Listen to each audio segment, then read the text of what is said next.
think people packing is part of the answer.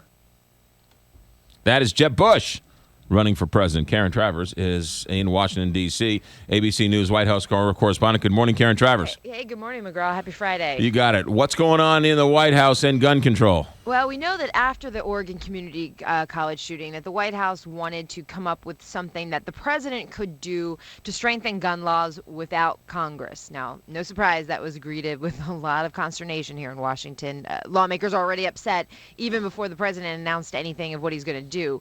And this week, a senior advisor to the president, Valerie Jarrett, indicating they're getting closer to having something to announce, but the White House wouldn't confirm that. And McGraw, the thing that they're keying in on is that gun show loophole, as they call it, where you can buy a weapon at a gun show or online without a background check. And the White House is considering classifying more sellers like that as high-volume sellers in order to require them to have a background check. Now, no surprise, gun groups, the NRA, very upset about this already, indicating they will certainly sue if the president tries to do this, saying it's beyond his authority. So the White House has got to know that the American public, I don't think, is with him on this. It seems like now where we sit in the middle of America, right here in St. Louis and in Missouri, it seems like that the people are just not with him, and he does not. This is not the popular side of this issue. This in particular, or yeah, I think one thing you've gotten this sense from the White House here in Washington over the last couple of weeks, after the Oregon shooting, after the Planned Parenthood shooting, and then a change in tone after the California shooting massacre. But you see a president who is frustrated that he can't do anything with Congress, so they're trying to figure out a way that they can do something.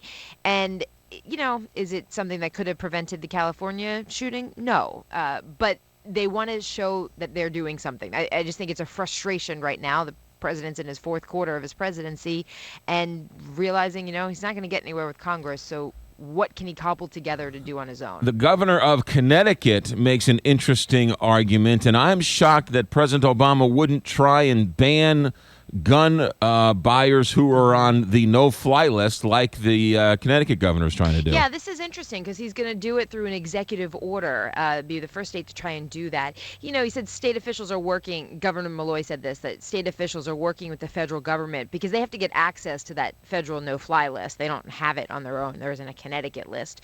And this is something that the president called for in that speech from the Oval Office this week. And Congress has already made some steps on this. Senate Democrats had a bill last week that would do this. It failed.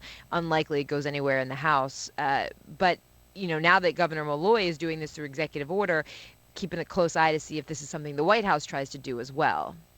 Interesting times we live in. Karen Travers, ABC News White House correspondent. Thanks for checking in. Thank you. All right, it is 6:23 here, Big 550 KTRS. Frank, bring me up for a second. Here is what President Obama said from that Oval Office White House speech. Congress should act to make sure no one on a no-fly list is able to buy a gun. What could possibly be the argument for allowing a terrorist suspect to buy a semi-automatic weapon? That is President Obama, and now the governor of Connecticut has done just that by executive order. He wants to ban gun sales to those who are on the no-fly list. 624, Big 550 KTRS.